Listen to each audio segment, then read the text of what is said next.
என்னங்க அதான் திறமையற்ற அரசாங்கம் நான் சொல்லியிருக்கேன். ஒரு பொம்மை முதலமைச்சர் ஆண்டா இப்படித்தான் இருக்கும்.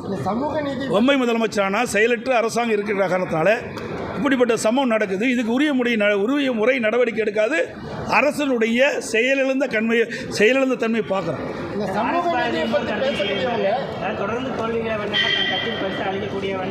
திமுக என்ன வெற்றி சரிப்பா, திமுக வெற்றி பெற்றுட்டே இருந்தா சொல்லுங்க பார்க்கலாம்.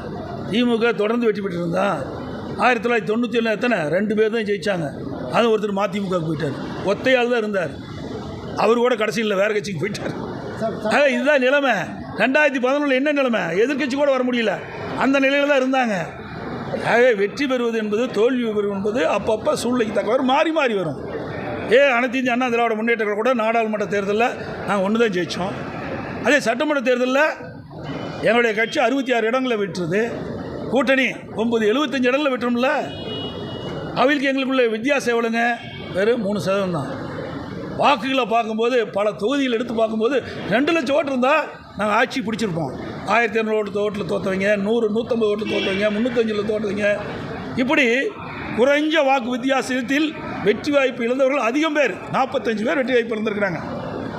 ஆக நிச்சயமாக 2024 நடைபெறுகின்ற நாடாளுமன்ற தேர்தலிலே அனைத்து இந்திய அண்ணா திராவிட முன்னேற்ற கழக தலைமையில் அமைக்கப்படுகின்ற கூட்டணி 40 இடத்திலும் வெற்றி பெறும்.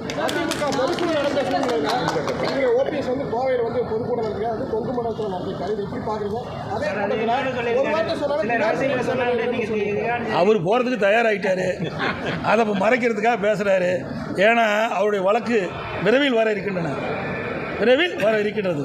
அந்த வழக்கில் நிச்சயமாக அவருக்கு தண்டனை கிடைப்பது உறுதி. ஏன்னா அவர் குடும்பத்து மேலேயே நிறைய சொத்து வாங்கி வச்சுருக்காரு. நான் முதலமைச்சர் இருந்தது எனக்கு எல்லாமே தெரியும்.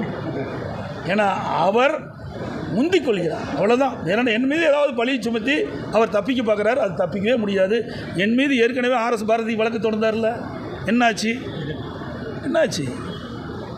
நீதிமன்றத்தில் உச்சநீதிமன்றம் சொல்லி இதை வழக்கு விசாரிக்க சொல்கிறாங்க. உயர்நீதிமன்றத்தில் நான் வழக்கு வாபஸ் வாங்கணும்னு சொன்னார். வழக்கு நடத்துன்னு நான் சொன்னேன்.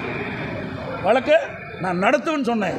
அப்போ நீதியரசர் சொன்னார், வழக்கு போட்டவரே வழக்கு வாபஸ் பண்ண சொன்னேன், ஏன் நீங்கள் மாட்டேங்க? இல்லை, நான் நடத்துகிறேன், நான் நிரபராதி நிரூபித்து காட்டினேன்.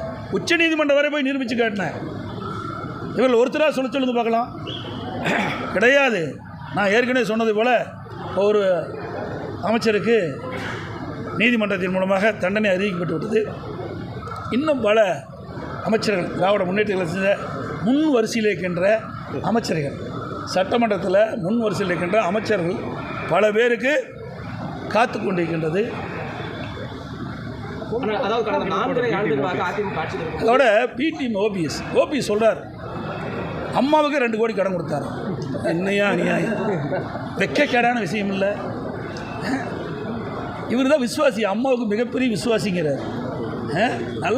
நல்லா சிந்திச்சு பாருங்கள், எவ்வளோ மோசமான வார்த்தை.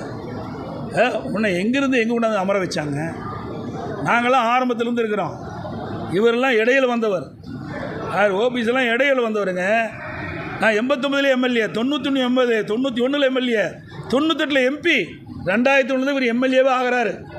புரியுதுங்களா? அது வரைக்கும் என் பதவி கிடையாது, சேர்மனாக மட்டும்தான் இருந்தார். ஆக அதிகமாக போட்டிட்டது நான் தான். அதோட ஒரே நிமிஷம், அதே சொல்லுங்க, 2 கோடி ரூபாய் அம்மாவுக்கு கடன் கொடுத்துன்னு சொல்கிறாரு. எவ்வளவு ஒரு மோசமான வார்த்தை.